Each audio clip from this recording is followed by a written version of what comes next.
فضل و کرم سے اس کے توفیق خاص سے رات کو 14 پارے سوائے ایک رکوع کے مکمل ہو چکے ہیں۔ آج انشاءاللہ تعالی نماز تراویح میں نصف قرآن کریم مکمل ہو جائے گا۔ کتنے خوش نصیب لوگ ہیں پڑھنے والے بھی اور جنہوں نے پوری تراویح پڑھی ہے، روزانہ قرآن پاک سنا ہے۔ اللہ تعالیٰ سب کا پڑھنا اور سننا اپنی بارگاہ میں قبول فرمائے۔ اللہ تعالیٰ نے قرآن کریم کی شان کو بیان کیا، فرمایا یہ کلام بڑا ہیوی ہے، اس کو برداشت کرنا، اس کو پڑھنا بڑا مشکل ہوتا ہے۔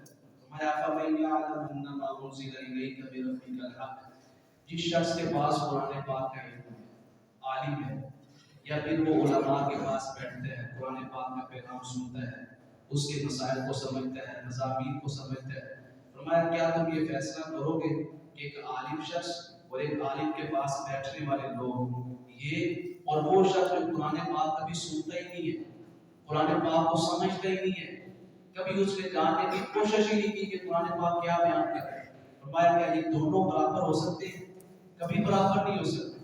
پھر فرمایا اتنا ہیوی ہے یہ قرآن پاک، اتنا ہیوی ہے، فرمایا وَلَوْ أَنَّ قُرْآنَ سوریہ کا قرآن کا جلال اور تجلیات کا بھاری ہونا، فرمایا وَلَوْ أَنَّ قُرْآنًا سُيِّرَتْ بِهِ الْجِبَالُ، اگر یہ قرآن پاک پہاڑوں کے اوپر نازل ہوتا تو پہاڑ اپنی جگہ چھوڑ دیتے، چلنے لگ جاتے، ریزہ ریزہ ہو جاتے، اور اگر یہ زمین کے اوپر نازل ہوتا قُطِّعَتْ بِهِ الْأَرْضُ، تو زمین قرآن پاک کی وجہ سے پھٹ جاتی، اور فرمایا اگر یہ قبرستان والوں پہ نازل ہوتا تو مردے اس کے خوف سے زندہ ہو جاتے، اس کلام کی ہیبت سے، روح اور دغدغے سے۔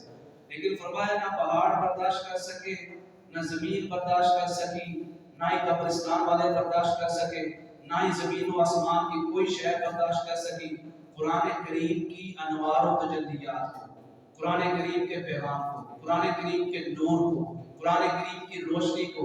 جس نے برداشت کیا ہے اس کو قلب مصطفیٰ کہتے ہیں، اس کو ذات مصطفیٰ کہتے ہیں، اس کو آقا کریم علیہ السلام خاتم الانبیاء والرسول کہتے ہیں۔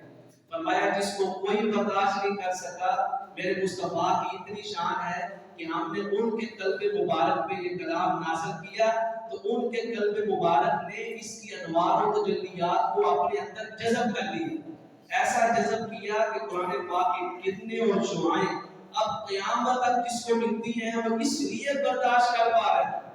قرآن پڑھنے والا، قرآن سمجھانے والا، قرآن سمجھنے والا اس کی انوار و تجلیات کو اس لیے برداشت کر پا رہا ہے، اس لیے سن پا رہا ہے کہ درمیان میں واسطہ ذات مصطفیٰ کا ہے، درمیان میں جو ذات ہے وہ حضور نبی کریم علیہ السلام کی ہے۔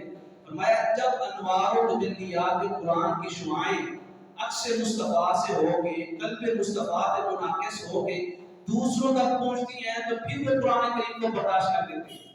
کوئی سوال کر سکتا تھا، اگر زمین برداشت نہیں کر سکی، پہاڑ برداشت نہیں کر سکے، کوئی اور شے برداشت نہیں کر سکی، ہم تو قرآن پڑھتے بھی ہیں، سنتے بھی ہیں، بیان بھی کرتے ہیں، بیان سنتے بھی ہیں، ہم نے کیسے برداشت کر لیا؟ فرمایا اس وجہ سے برداشت کیا کہ اب تمہارے اور قرآن کریم کے درمیان ہم نے ایک واسطہ دے دیا ہے جس کو ذات مصطفیٰ کہتے ہیں، جس کو گنبد خضرا والی سرکار کہتے ہیں، جس کو خاتم الانبیاء والرسول کہتے ہیں۔ اس کے بعد اللہ تعالیٰ نے فرمایا قبروں سے لوگ اٹھائے جائیں۔ یہ بات سننے بعد خاص کر ان لوگوں کی جنہوں نے اپنے پاس کچھ بدماش رکھے ہو، سیکیورٹی گارڈ رکھے ہو، لوگوں کو ایک اپنی حفاظت دے، اچھے مقصد کے ان کی بات نہیں، لوگوں کو ڈرانے کے لیے، دھمکانے کے لیے، لوگوں کی جائیداد پہ قبضہ کرنے کے لیے، چوریاں کروانے کے لیے، ڈکیتیاں کروانے کے لیے، کسی کا قتل کروانے کے لیے، خوف و ہراس پھیلانے کے لیے، اپنا رعب، دبدبہ اور طاقت شو کرنے کے لیے، ظاہر کرنے کے لیے، ان کے لیے پیغام۔ فرمایا وَبَرَزُوا لِلَّهِ جَمِيعًا، جب سارے لوگ قبروں سے اٹھے، جب قبروں سے اٹھیں گے فَقَالَ الضُّعَفَاءُ لِلَّذِينَ اسْتَكْبَرُوا، وہ لوگ جنہوں نے کسی کی وجہ سے، کسی کے کہنے پہ کسی کو ڈرایا، کسی کے کہنے پہ جا کے اس کے اندر خوف و ہراس پھیلایا، کسی کی جگہ پہ قبضہ کیا، کسی کی زمین پہ قبضہ کیا، کسی جگہ پہ جا کے چوریاں کی، ڈکیتیاں ماری، کسی کو قتل کیا، فرمایا یہ لوگ کسی کی بات مانتے ہوئے لوگوں کو ڈراتے تھے، قیامت کے دن جیسے قبر سے اٹھیں گے میدان حشر دیکھیں گے، اللہ تعالیٰ کا جلال دیکھیں، لیمان الملک اليوم، ایک ہی آواز آ رہی ہوگی کہ کون ہے آپ جو بادشاہ ہے؟ آج ساری بادشاہی اللہ کے لیے، للہ الواحد القہار، آج سارے کے سارے اپنے رب کے سامنے کھڑے ہیں اور اپنے رب کی شان قہاریت کو دیکھ رہے ہیں۔ جب یہ دیکھیں گے وہ بھاگتے ہوئے اپنے سرداروں کے پاس آتے ہیں، اپنے مالکوں کے پاس آتے ہیں، اپنے بوس کے پاس آتے ہیں، بڑے لوگوں کے پاس آتے ہیں جن کے وہ سیکورٹی گارڈ تھے، جن کا وہ جامع جلال تھے، جن کے وہ لشکر میں شامل تھے۔ کہیں گے وَقَالَ الضُّعَفَاءُ لِلَّذِينَ اسْتَكْبَرُوا إِنَّا كُنَّا لَكُمْ تَبَعًا، ہم نے دنیا میں تمہاری بات مانی تھی، تمہارے کہنے پہ فلاں کو ڈرایا تھا، تمہارے کہنے پہ فلاں کو نقصان پہنچایا تھا، اِنَّا كُنَّا لَكُمْ تَبَعًا، دنیا میں ہم نے تمہاری ساری باتیں مانی۔ فَهَلْ أَنْتُمْ مُغْنُونَ عَنَّا مِنْ عَذَابِ اللَّهِ مِنْ شَيْءٍ، کیا تم آج ہمیں بچا سکتے ہو دوزخ کے عذاب سے؟ کیا اللہ کے قہار سے بچا سکتے ہو، اللہ کے انتقام سے بچا سکتے ہو؟ وہ آگے سے جواب دے کہ اِنَّا كُنَّا لَكُمْ تَبَعًا فَهَلْ أَنْتُمْ مُغْنُونَ عَنَّا مِنْ عَذَابِ اللَّهِ مِنْ شَيْءٍ قَالُوا لَوْ هَدَانَا اللَّهُ لَهَدَيْنَاكُمْ، آج نہ ہم خود کو بچا سکتے ہیں نہ تمہیں بچا سکتے ہیں۔ پیسوں کی خاطر جو کسی کے کہنے پہ غلط کام کرتے ہیں، یہ آیت کو اپنے سینے کے اندر محفوظ کرتے ہیں، اللہ تعالیٰ اس کو محفوظ رکھے گا غلط کاموں سے۔ وہ کہیں گے ہم نہیں بچا، ہم تو خود کو نہیں بچا پا رہے، تمہیں کیسے بچائیں گے؟ سواء علینا جزعنا ام صبرنا، آج چاہے ہم میدان حشر میں کھڑے ہو کے چیخ و پکار کریں، چاہے روئیں، چاہے گڑ گڑائیں، چاہے صبر کریں، ما لنا من محیص، آج ہمیں کوئی بچانے والا نہیں۔ ادھر فیصلہ ہو جائے گا میدان حشر کے اندر، نامہ اعمال حساب و کتاب مکمل ہو جائے گا، جنتیوں کا جنت میں جانے کا فیصلہ ہو جائے گا، دوزخیوں کا دوزخ میں جانے کا فیصلہ ہو جائے گا۔ اب دوزخیوں کے سامنے شیطان خطاب کرے گا، آخری خطاب شیطان کو ہوگا، فرمایا آخری خطاب کرے گا میدان حشر میں، وقال الشیطان، شیطان کہے گا لما قضی الامر، جب اللہ کا امر واقع ہو جائے، قیامت واقع ہو جائے، حساب و کتاب ہو چکا ہوگا، ان اللہ وعدکم وعد الحق، اے میری جماعت، میرے ساتھ دوزخ میں جانے والوں، میں آج تمہارے سامنے اقرار کر رہا ہوں، اللہ تعالیٰ نے جو وعدہ کیا تھا قرآن کریم کے اندر، جو تمہیں پڑھ کر سنایا جاتا تھا، اللہ تعالیٰ کا وعدہ سچ ہے۔ وَوَعَدتُكُمْ فَأَخْلَفْتُكُمْ لِي، جو میں نے تمہیں سامنے خواب دکھائے تھے، تمہارے اعمال کو خوبصورت کر کے دکھایا تھا، جو میں نے وعدہ کیا تھا نا، آج میں اپنے وعدے سے پھر رہا ہوں۔ مَا كَانَ لِي عَلَيْكُمْ مِنْ سُلْطَانٍ، یہ مت سمجھنا کہ تم مجبور تھے، تم لوگوں کو میں نے گمراہ کیا، تمہارے پاس کوئی اختیار نہیں تھا۔ شیطان کہے گا کوئی مجبور نہیں تھا، انسان کوئی انسان بے بس نہیں تھا، صاحب اختیار تھا۔ کہے گا اِلَّا أَن دَعَوْتُكُمْ فَاسْتَجَبْتُمْ لِي، میں نے تو تمہیں بلایا تھا بدی کی طرف، برائی کی طرف، نافرمانی کی طرف، فَاسْتَجَبْتُمْ لِي، تم لوگوں نے میری دعوت کو قبول کر لیا۔ لوگ کہتے ہیں شیطان ہمیں گمراہ کرتا ہے، ہم تو بے بس ہیں، مجبور ہیں۔ شیطان خود کہہ رہا ہے انسان تو مجبور نہیں تھا، تو بے بس نہیں تھا، تو بے اختیار نہیں تھا، صاحب اختیار تھا، تیرے پاس تجھے تیرا ارادہ بھی تھا، سوچ بھی سکتا تھا، میں نے تو تجھے دعوت دی تھی، تو نے میری دعوت کو قبول کر لیا۔ آج تو مجھے برا کہہ جو میدان حشر میں کھڑے ہو فلا تلومونی، مجھے برا نہ کہو، ولوموا انفسکم، اپنے آپ کو برا۔ آخری بات کرے ما انا بمصرخکم وما انتم بمصرخی، آج مجھے بھی بچانے والا کوئی نہیں ہے اور تمہیں بھی بچانے والا کوئی نہیں ہے۔ انی کفرت بما اشرکتمونی من قبل، آج میں تمہارے مشرکوں سے، تمہارے شرک سے برات کا اعلان کرتا ہوں۔ شیطان واپس کا اعلان کرے گا، وہاں کی برات کوئی فائدہ نہیں دے گی، کیوں؟ وہ کہے گا ان الظالمین لهم عذاب الیم، آج ظالموں کے لیے بڑا دردناک عذاب ہے۔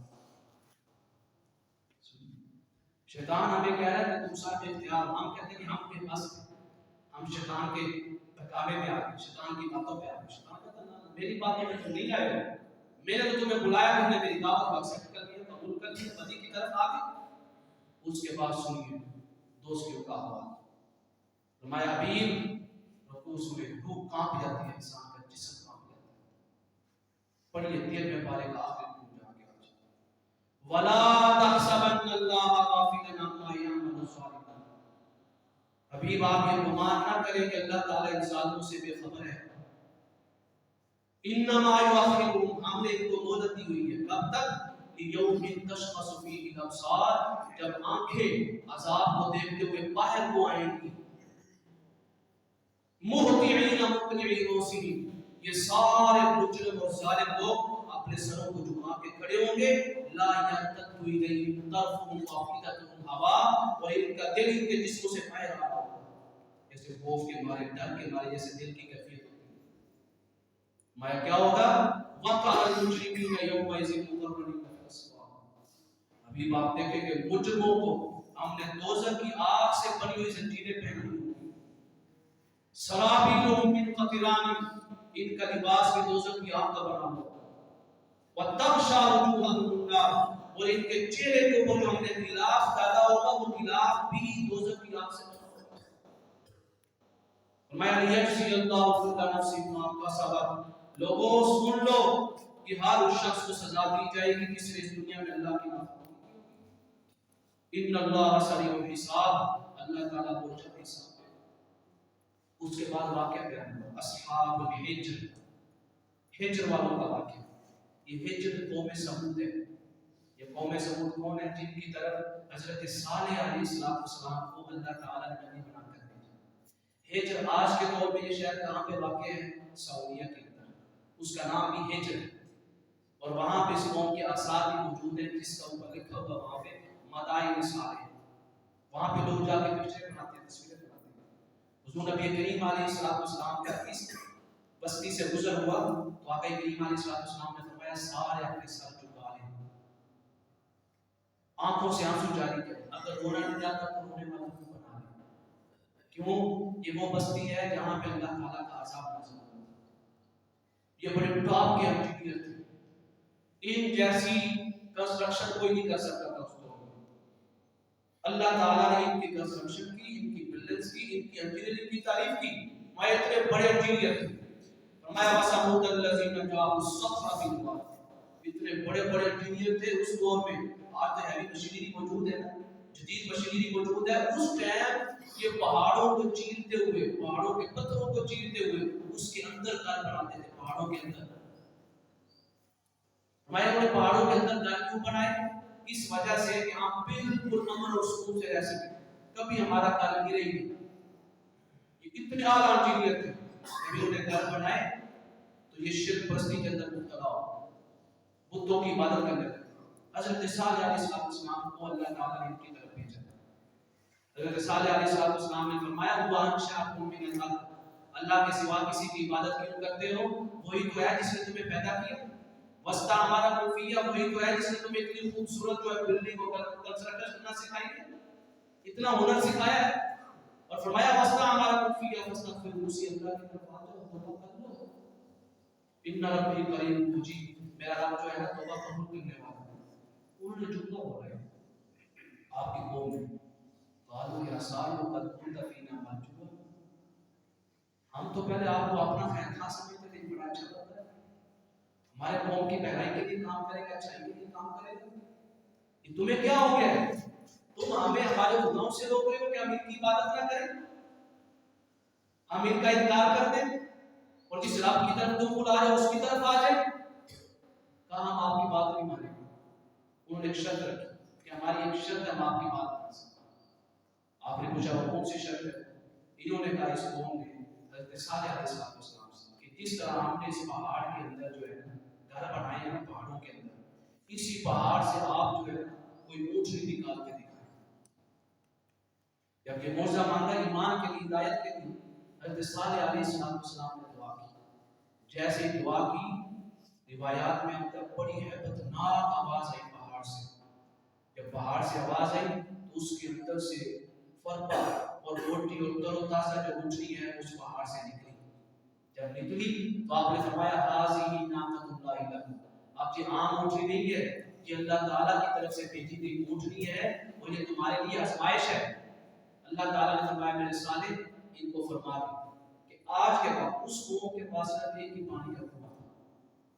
اللہ تعالیٰ نے فرمایا اپنی قوم سے کہ ایک دن جو ہے اس کنویں سے صرف اور صرف یہ اونٹنی پانی پیے گی، دوسرے دن سارے بستی والے شہر والے پانی پیے گی۔